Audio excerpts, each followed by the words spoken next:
Well, hello again. This is another video. This is one on using Railmaster and my new couplings, which are Kadee couplings. So first of all, I'll show you what the Kadee couplings are. So we go around here.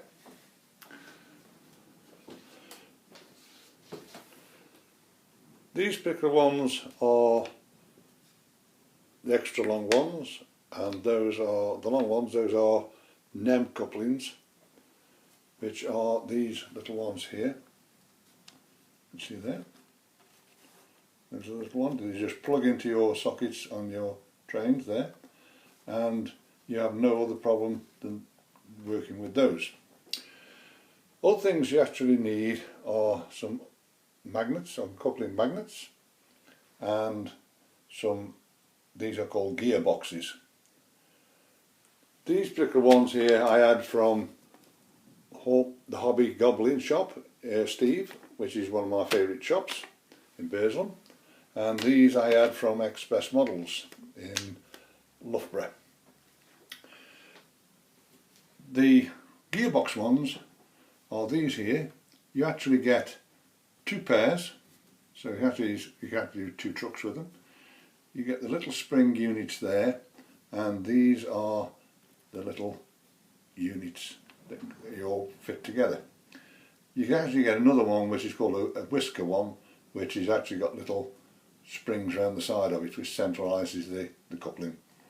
And this is what it looks like when it's all built up, like that. You just spring to one, so little springs inside, so it just moves, and then you've got the magnetic pin at the bottom. Now, as I said, these are quite easy to fit on your trains where you've got NEM sockets, no problem. But these is a little bit of a difference.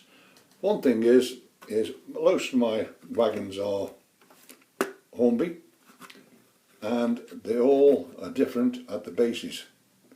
So that one is different than that. This particular one is quite ideal because it's got a screw. You just take up that off there and refit the gearbox on this. This is one I've done already. What I did with this, I took this piece off here, just pin it off there, which is easy, and then screwed one of those little gearboxes on there. So how you actually do that bit is, first of all, what you require for this job is one of these, which is a gauge. What it actually is you've got the little pin fitting on there. So if I just put this truck on here, and what it actually does is you've got to make sure that those two couplers line up perfectly. See how they couple? Actually, they're quite easy to uncouple. You just do that if you want to. And then with the pin, the little bottom pin, you've actually got to make sure that it goes under that plate, just over that plate there, like that, and it couples. And that's how you set them up. What you've actually got to do with these particular ones is you've got to take the bottoms off there. And how you do that is, first of all, with this gauge, you just I can turn it around here to show you. This just clips in the track, but be warned, only put it on a dead track. This is on a program track, so it's ideal. Don't put it on a live track, that's it'll short your rails out and short your circuit out. This part here is where the top of the gearbox is got to fit, which is that bit there.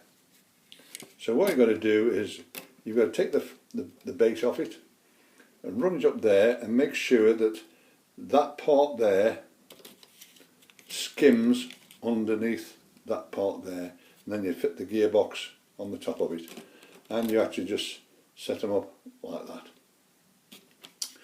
Now, I have got some old coaches. Now, I did think I'd have a bit of a headache with these because of those particular couplings that go on there, but I did manage to fit one on here. What I've actually done with this is I've actually glued two pieces of card on the base of it there, and then glued a magnet unit on the top of there. And you've got to fiddle with these a bit. What you've got is you've got to keep going until you actually get that that it actually fits exactly on the coupling and lines up. The other part you actually require for this job is one of these, which is a magnet. These magnets come in pairs, and they are two types. There's one for a 100 type track and one for a 75/83 type track. The 100 track is £4.20 for two of them, and they're £4.65 for the others. The gauge actually costs £5, and these little pieces here, they are £3 and 5p for the four, which is quite cheap. One thing I did have a problem with is to getting hold of some of these things.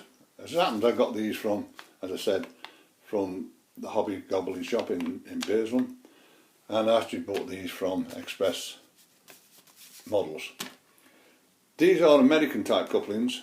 If you go onto eBay, what you actually find is that they are about £3 odd for a set, but then you find out you've got to pay £15 postage, whereas these are all come from England. So these are about £3 for postage on these. These of course I had from the shop, which didn't cost me any more than what they actually cost. So that is how they actually operate.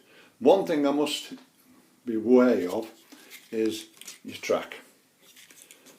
One thing with the track is that when you've got these on the couplings like that, if the track is sloping one way or another, these couplings don't work properly. You've got to make sure that the track is level to do this.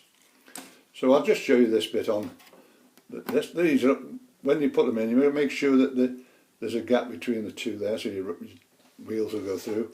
And I just PVA'd glued mine into the system. What it does is it goes along there, and it just comes off there. I've actually done two there, and there's another one over there, and I've got another one here which I'll now demonstrate the actual operation of it. So what we do is, first of all, is this particular train here. What I actually had a problem with these Pullman coaches.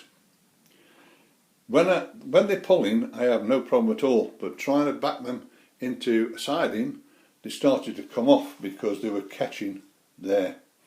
So I decided, figuring around what kind of couplings I could get, I thought, I'll try these Kadee couplings. They actually work perfectly on this one. I've also converted my Gadwell with the couplings as well. One thing to just be aware of when you're doing this is that the fact, same as this train, is actually got about a 15-second delay before it moves one way or another.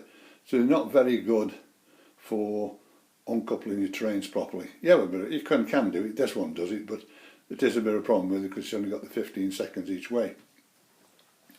So what I've actually done is my little shunter here and my pannier over there has actually been fitted out with them, and some of the trucks over there as well, and also my dapple cleaner's got them on. But what I've done with these, I've actually dropped the acceleration deceleration down. It's actually, you can see there, this has got one of those couplers on. So now I'll show you in operation how it actually works. There's the magnet been glued in, and what you really need are these marker posts so you can get the trains exactly where you want them. So what we'll do now is we'll actually operate the train. So all you do is bring it up slowly, like this, and it goes over there. Go past the magnet, go over there, go forward, go the other way, and I'll show you how all this works in a second. There you go, back again that way.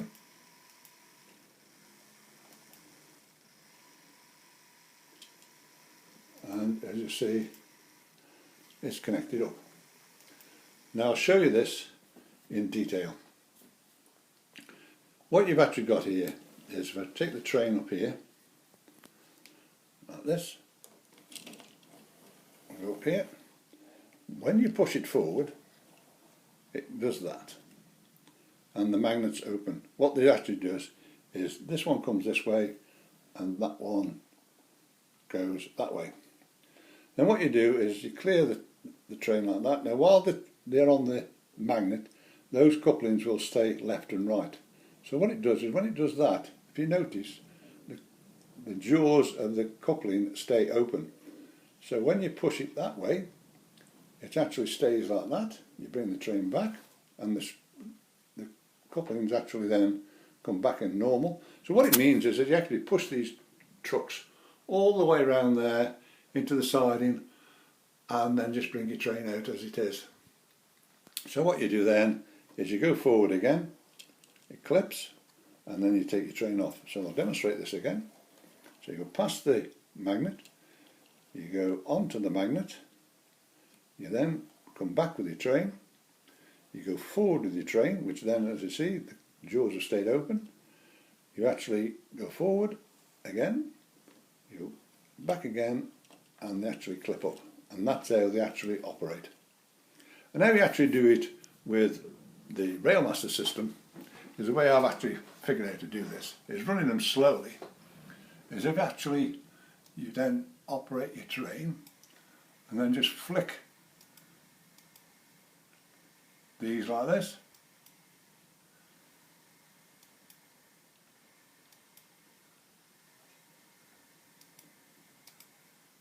And that's how it actually operates.